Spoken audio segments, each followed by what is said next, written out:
성경을 우리가 이제 읽게 되면 성경은 우리에게 처음부터 다짜고짜 너희들은 그 죄인이다 이렇게 말하지 않습니다. 너는 하나님의 형상으로 지음을 받았다. 복된 존재로 선언하고 출발합니다. 그러니까 성경 전체의 목적은 하나님께서 우리를 하나님의 형상으로 복된 존재로 만들었기 때문에 마지막까지 하나님이 이 약속을 이어가는 걸 가리켜서 구원이라고 말하죠. 여러분들을 향해서 성경은 너희들은 하나님의 형상으로 지음을 받은 복된 존재다. 근데 이걸 우리가 상실해버렸기 때문에 저로 인해서 우리가 이거를 회복하지 못한다. 그러니까 하나님으로부터 이걸 회복하는데 이것을 가리켜서 우리는 은혜라고 말을 하는 겁니다. 하나님의 형상이라고 하는 건 뭘까? 내 안에 하나님의 형상이 있을까? 하나님의 형상이라고 하는 말은 단적으로 말하면 하나님의 말씀을 듣는 능력이에요. 그러니까 여러분들 안에 내가 하나님 말씀을 읽을 때, 목회자의 설교를 들을 때, 그렇지, 하나님께서 참 귀한 말씀을 나에게 하시는구나. 이런 분들은 이미 그 마음속에 하나님의 형상의 회복을 가지고 하는 사람들입니다. 어린아이들이 엄마가 부엌에서 심부름하는 거 좋아하잖아요. 그게 왜 마냥 좋을까? 엄마가 시키면 나쁜 일이 아니라 좋은 일이 생겨서도 그렇겠지만 엄마하고 같이 하는 마음이 기쁜 걸 겁니다. 엄마하고 같이 있다는 게 기쁜 거겠죠. 마음이 함께 할 때 소통이 일어나잖아요. 굳이 말을 하지 않아도 마음이 같이 있으니까. 그래서 이 엄마의 말씀에 순종하는 게 어린아이에게는 기쁨이 됩니다. 그 심리학자들은 이것을 마음이 가는 곳에 영적 소통이 일어난다 이렇게 말합니다. 영어로는 empathy라고 그러죠. 공감 능력이라고 합니다. 같이 하는 곳에, 마음이 같이 하는 곳에 공감 능력, empathy가 나타난다. 사람은 공감 능력을 잃어버리면 절대로 좋은 삶을 살지 못합니다. 세상에 지위가 높고 공부를 많이 해서 학박사를 하건 돈을 많이 가지고 있든 간에 삶의 존재라고 하는 것은 공감 능력이에요. 자녀들 간에도 공감 능력이 중요한 거죠. 사람들하고 만날 때도. 신앙생활이라고 하는 건 하나님과 내가 함께 하면서 공감 능력을 회복하는 게 신앙생활이라고 말할 수 있습니다. 그래서 구약에 보면 예언자들이 이스라엘 백성을 향해서 너희들은 목이 굳은 사람들이다. 목이 곧고 마음이 완악한 사람들이다. 이렇게 비판하는 이유가 뭐냐면 너희들이 하나님 말씀에서 돌아서 버렸기 때문에 하나님과 서로 공감 능력이 사라져 버린다 이 말이에요. 그러니까 너희들은 하나님의 형상으로 복되게 만들어진 존재들인데 그 육체만도 못한 그런 존재로 떨어져 버리는 거다. 이런 대표적인 예가 야곱의 삶에서 볼 수 있습니다. 그는 공감 능력이 아니라 자기 욕심으로 꽉 차 있는 사람이었습니다. 모든 것이 자기 중심의 사람입니다. 누구 말도 믿지 않습니다. 자기 생각만 무조건 옳다. 그렇게 해서 돌진했던 그런 사람이었죠.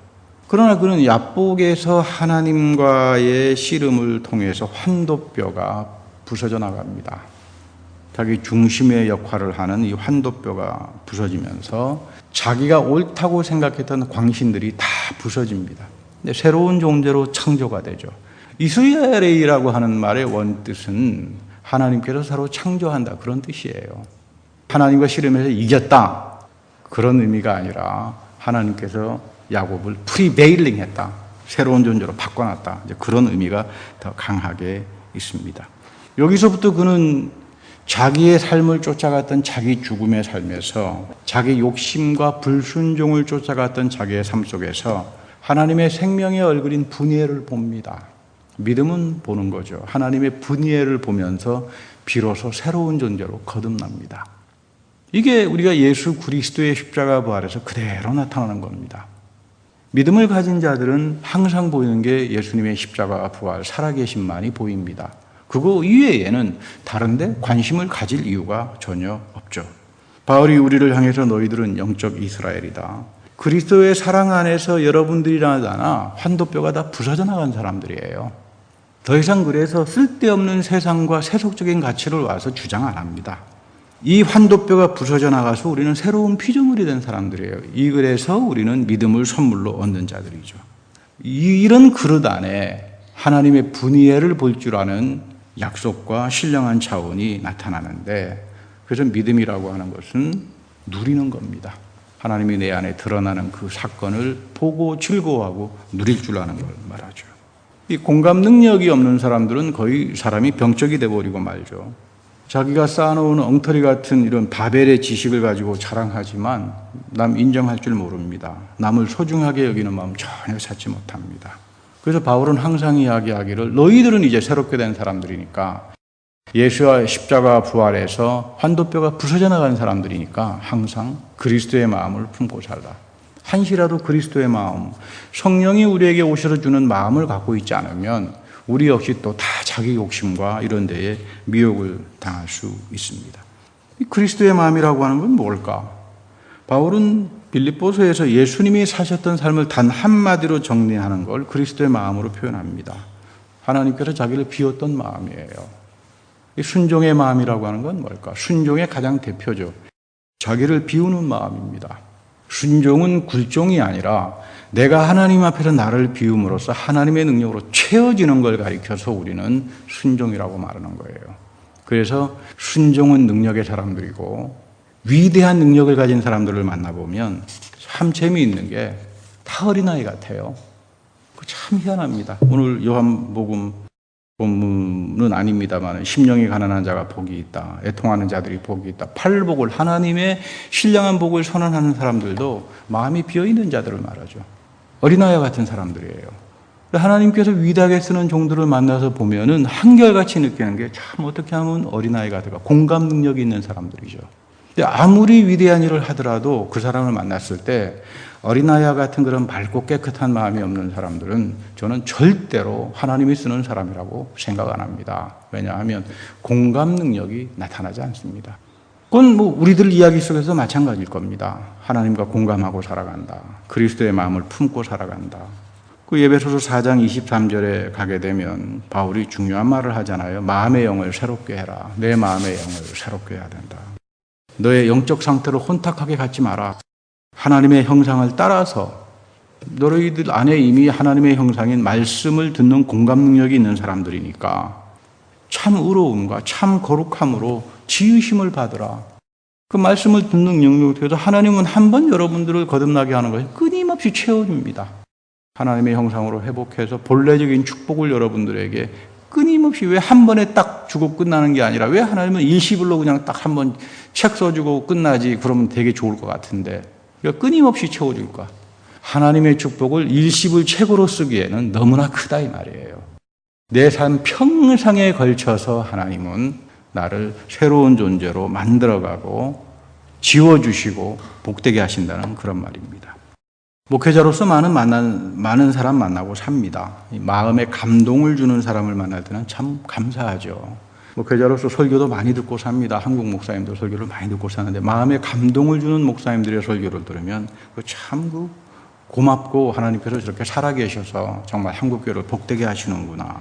그런 마음을 가질 때가 많습니다. 하나님은 우리에게 공감 능력으로 올 때 1차적으로 오는 게 생명입니다. 생명의 가치를 쫓아 살아가게 합니다. 영적인 생명이 나를 지배하기 시작하니까 나도 모르는 신령한 하나님의 성령의 세계가 나를 새롭게 내 기운을, 내 호흡을, 모든 것들을 다 새롭게 합니다. 그러니까 여러분 숨 쉬는 숨, 들쑥날쑥하는 게 생명이잖아요. 그것을 가리켜서 하나님은 루아흐, 하나님의 성령을 부어줬다 이렇게 말합니다. 그러니까 여러분들의 호흡을 통해서 성령이 들어가는 거예요. 그러니까 여러분 아무래도 거룩한 곳에 있을 때, 예배하는 장소에 있을 때, 신령한 장소에 있을 때 냄새가 좋지 않아요. 저는 굉장히 좋은 냄새를 느껴요. 예배 드릴 때. 굉장히 그 신령하고 기쁜. 근데 여러분 그 더럽고 막 그 날파리가 돌아다니는 그 장소에 가게 되면 그 냄새가 사람 아주 머리 아프게 하지 않습니까? 그 냄새, 향기가 있어요. 성령이 우리에게 올 때 향기를 주고 좋은 성령의 생각을 이제 들어 마시게 한다. 이게 생명이죠. 그를 통해서 성령이 올 때 성령은 우리를 카운슬러가 됩니다. 우리와 더불어 상담을 합니다. 인격적이니까 카운셀링을 해줍니다. 이렇게 해라 저렇게 해라. 그러면 성령이 나에게 와서 이렇게 하라 저렇게 하라 그거를 들을 줄 알려면 우리가 하나님 말씀을 이해하지 못하고 하나님 말씀과 소통이 안 되고 공감이 되지 않으면 성령이 아무리 소리를 질러도 들을 수가 없게 되는 이야기가 됩니다. 제가 여러 차례 말씀드립니다만 하나님은 무슨 알라딘 램프에 나오는 지니가 손 뚝뚝 비부면 주술처럼 나와가지고 주인님 소원 성취를 해주시는 그런 분이 아니에요. 하나님은 마술적인 분이 아닙니다. 하나님이 인격적인 분이기 때문에 가장 인격이 집약된 게 말씀이잖아요. 말을 듣지 않으면 그 사람은 인격이 없는 사람 아니겠어요? 가정에서도 자녀들이 말을 듣지 않으면 뭐 인격적으로 소통이 되지 않죠. 하나님과 소통할 수 있는 유일한 장소가 말씀이고 이 말씀의 세계를 열어놓아 주시는 분이 성령이에요. 그래서 성령을 받게 합니다. 그래서 하나님과 공감을 하게 됩니다. 성경목 시간에도 제가 말씀드렸습니다만 이여령이라고 하는 분이 계신데 대한민국 최고의 지성인이고 영성가라고 하십니다. 이분의 간증을 들으면서 느끼는 것이 하나 있어요. 참 까다로운 분이에요. 교회에 가면 목사님이 대답하기 어려운 문제만 들고 찾아다니면서 목사님하고 진검승부를 내셨다 그래요. 그러면서 자기 질문에 대답한 목사 한 사람도 없더라. 뭐 이렇게 말씀하기도 하고요. 아마 그게 취미 생활이었던 모양이죠. 근데 이분은 이런 마음을 가지고 있으니까 목회자의 설교가 전혀 들려오지가 않더래요. 전혀 못 듣죠. 그렇지 않습니까? 어떻게 하면 저사람 골탕 먹일까? 이상한 말 해가지고. 문학을 하신 분이니까 말은 또 얼마나 청산유수로 잘하겠습니까? 이런 사람에게 하나님 말씀이 소통이 되고 공감이 될까요? 지식으로만 한다면 자기는 대통령까지 할 수 있는 분이라고 뭐 이야기하시는 분이니까. 근데 이분에게 이 아주 타락한 부패한 마음에 교만하고 완악하고 목이 곧은 이 사람에게 하나님으로 향해서 돌이키게 한 것은 딱 단 한마디입니다. 딱 단 한마디. 따님이 목사님인데 그 병원에서 죽어가면서 암으로 죽어가면서 자기 손을 붙들고 그 이야기 딱 한마디 하더래요. 아빠가 없는 천국에서는 나 혼자 살 수 없다. 이 말 한마디에 뒤집어져 버린 겁니다. 지금까지 무슨 천국이 있어 온갖 하나님 말씀 조롱하고 목사들 비방하고 세상에 자기 위에 잘난 사람이 없었던 이 사람이 영원한 생명이라고 하는 말 한마디에서 뒤집어져 버리는 겁니다. 이거죠. 이 공감 능력이 회복되는 거죠. 지금까지 목이 곧고 완악하고 마음이 부패하고 안하무인격이었던 이 사람이 영원한 생명이 있구나. 내 딸은 죽어가면서도 영원한 생명을 보면서 좌절하지 않는구나. 여러분 여기서도 지식이라고 하는 게 생명 앞에서 사람에게 생명을 줍니까? 지식이 많으면 뭐합니까? 자기 죽음 앞에서 뭘 가질 수 있어요? 아무것도. 여러분 지식이라고 하는 게 그렇게 허약하고 짝이 없다라고 하는 게 죽음과 생명 앞에서는 지식이라고 하는 건 여러분 아무런 의미 없습니다. 지혜입니다. 하나님에 대한 이 믿음이 얼마나 잘 돼 있을까? 결국은 죽음 앞에서 영원한 생명에 대한 소망을 가지고 있던 따님의 말씀 한마디가 자기 숭배로 가득 차 있었던 이 사람을, 아주 형편없는 완악한 이 사람을 하나님의 사람으로 바꿔놓는 겁니다. 우리가 때를 얻으나 때를 얻지 못하나 말씀의 씨앗을 뿌려야 되는 이유가 여기 있는 거예요. 사도 바울이 괜히 그런 말 하는 게 아닙니다. 우리가 상상하지 못할 때 하나님은 말씀 한마디 가지고 사람을 뒤집어 놓습니다. 공감 능력을 회복하게 한다 이 말이에요. 이거는 우리 능력으로 안 되죠. 이여령 선생에게 성령께서 역사하는 거 아닙니까? 내 말씀에 불을 붙여가지고 사람의 영혼을 쪼개버리는 사건이 이 공감 능력이죠. 이거를 이제 우리 이여령 선생께서 말씀을 하더라고요. 믿음은 사람을 뒤바꾸고 존재를 바꿔서 누리게 합니다. 이 누리면은 다스리게 하는 거죠. 다스림으로써 신령한 기쁨을 얻습니다. 여러분들이 가는 곳에 하나님의 평화의 다스림이 나타납니다. 여러분들이 가는 곳마다 그리스도의 마음이 나타나고 그리스도의 향기가 나타나는데 이걸 바울은 말하기를 성령의 열매를 가진 자들이다 이렇게 말하는 거예요. 바울은 열매를 도덕적인 것으로 말하지 않습니다. 많은 분들이 성령의 열매는 도덕적인 거라고 하는데 천만의 말씀이에요. 그렇지 않으면 예수 믿지 않은 사람들도 이런 자기 절제를 하고 온유 이런 사람 많이 있잖아요, 주변에. 예수 굳이 믿지 않더라도 성경은 그런 도덕을 말하지 않습니다. 성령은 하나님의 영이에요. 하나님의 성품에 참여하는 여러분들 속에 하나님이 여러분들의 삶을 뒤바꿔 놔가지고 하나님의 성품으로 여러분들의 삶의 열매를 맺히게 합니다. 이거는 신령한 복들이죠. 내 삶에서 드러납니다. 이거 가진 사람들이 믿음의 누림을 누리게 됩니다. 하나님의 성품이 여러분들의 삶을 통해서 드러나는데, 다스림이 나타나는데, 신령한 능력들이 나타나는데, 이걸 누릴 수 있는 사람들은 도덕의 사람이 아니라 믿음의 사람들이에요. 그러니까 여러분들이 이 믿음을 참 소중하게 여겨야 됩니다. 내 질그릇 속에 담겨져 있는 이 믿음은 하나님의 성품을 담는 그릇이에요. 공감 능력이 회복돼야 되죠. 성령께서 끊임없이 내 믿음을 채워줘야 합니다. 근데 저는 이어령 선생님보다는 그분의 따님 이민아 목사님의 간증이 더 마음에 다가와요. 대한민국에서 똑똑하기로 뭐 이만한 분도 없죠. 아버지보다 더 똑똑한 분이죠. 세상에서 뭐 가져볼 거 누릴 명예 다 지켜봤지만 생명 앞에서는 완전히 무력해지더라. 이민아 목사는 죽음을 본 겁니다. 너무 똑똑하니까, 너무 잘나니까 하나님께서 어떻게 역사한다고요? 지옥 보여주는 거예요. 지옥 보면 사람 뒤집어집니다.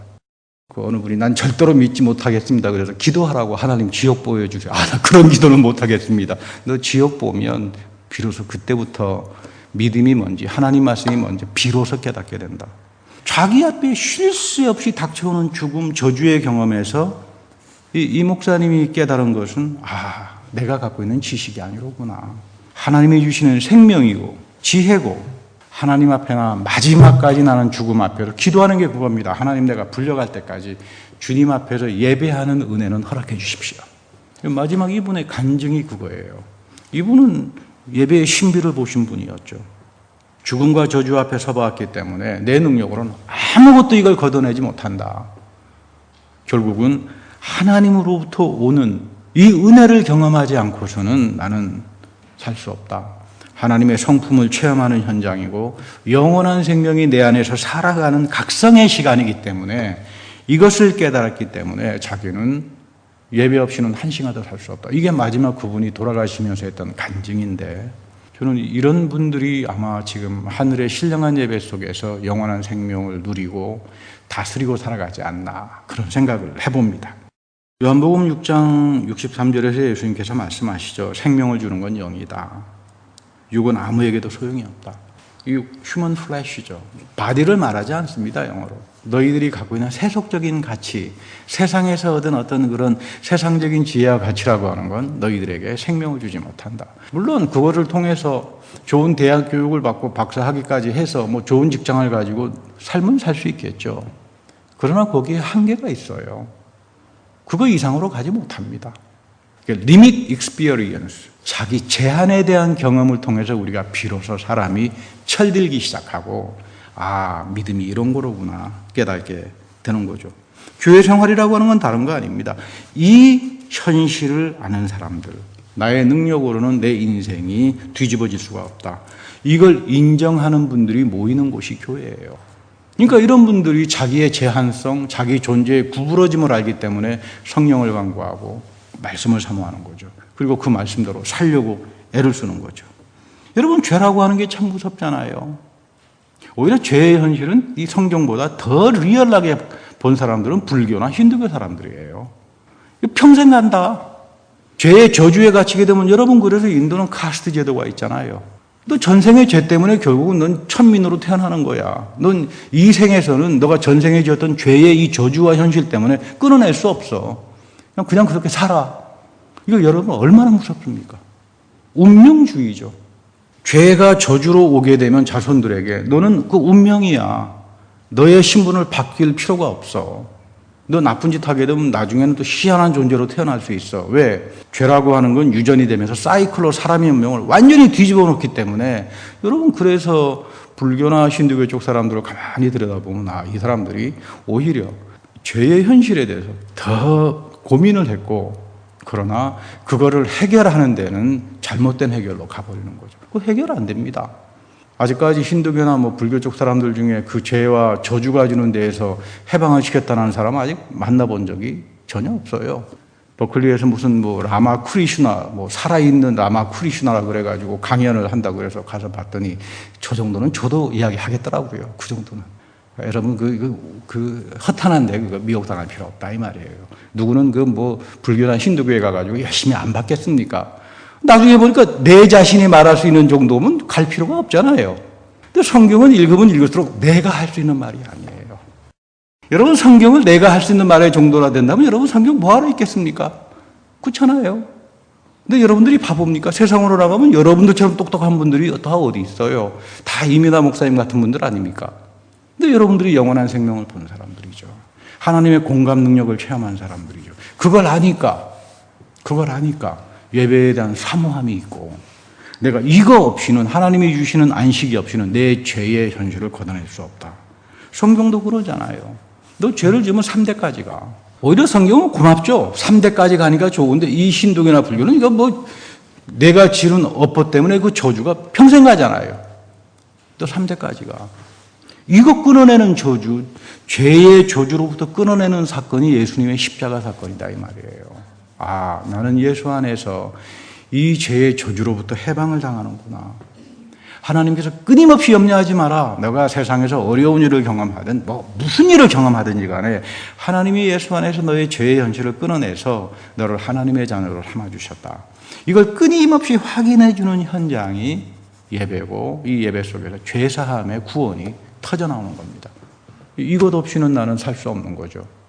전 그런 면에서 이민아 목사님을 만나본 적은 없지만 참이 영적으로 깊은 분이다. 하나님의 말씀의 세계를 제대로 본 분이로구나, 그런 생각합니다. 수년 전에 특집 방송에서 다큐멘터리로 다룬 기사가 하나 있었는데, 이제 월남 전쟁 당시에 미군 부대에서 타이피스트로 일했던 한 월남 여인의 이야기입니다. 이 미군 부대에서 타이피스트로 일하는데 이 스파이라고 하는 게 발각됐어요. 그녀가 채용될 당시에 그 신상 명세서에 보니까 나는 과부요, 아이를 3명 키우고 있습니다 돼 있는데, 여러 번 신원조회를 거쳐가지고 미군 부대에서 쓰지 않았겠어요. 근데 나중에 알고 보니까 남편이 빼뚜콩 유격대장이에요. 가끔 잊어버림직하면 한 달에 한 번씩 밤늦게 왔다가 30분 지나면 또 돌아가고요. 그러니까 아주 억울한 생과부 신세로 살았죠, 이분이. 여러분, 전쟁 당시에 간첩행위는 직결사살 아닙니까? 결국 자기가 죽게 되면 아이 셋은 고 하나 다름없고 완전히 버려진 인생을 살지 않겠어요. 그래서 이 사람이 한 가지 제안을 합니다, 미군 부대에다가. 내가 한 가지 자기 남편을 체포할 수 있는 방법을 가르쳐 주겠다. 또 유격대장이고 굉장히 지위가 높은 베트공 대장이죠. 내 남편을 고발할 테니까 대신 내 아이 셋은 미국으로 입양해서 사람답게 살게 해주라. 그래서 이 남편하고 젊은 아내는 총살당했습니다. 여러분, 이런 사건을 보면서 비난할 수 있겠습니까? 참 비난하기 어려워요. 우리가 느끼는 건 이겁니다. 사랑이라고 하는 게 무서운 거로구나. 자식을 위해서는 남편까지도 같이 동반 자살하는 게 여러분 사랑이에요. 사람의 사랑도 이렇게 무섭습니다. 나중에 이 미국에서 자란 아이가요, 미국 양부모의 도움으로 우연곡절 끝에 자기 부모님이 사형당한 월남의 한 계곡에 와가지고 향을 피웁니다. 꽃을 뿌리고 이런 말을 해요. 특집 기사 마지막에. 저는 부모님에 대한 기억이 하나도 없다. 근데 당신이 주신 생명과 희생으로 나는 지금 내 생명을 살고 있다. 그러니까 한 번도 나의 기억에 남아있진 않지만 내 부모님이 나에게 주신 희생과 생명으로 내가 살아간다. 그러니까 나는 이 생명을 함부로 여기면서 살 수가 없다. 이런 것들을 보면서 성경에서 말하는 하나님의 사랑이라고 하는 것은 이게 절대적인 긍휼이고 은혜입니다. 이 하나님이 예수 안에서 나타났던 희생과 절대적인 긍휼과 은혜 앞에서 열중시엇 나는 그거 필요 없어.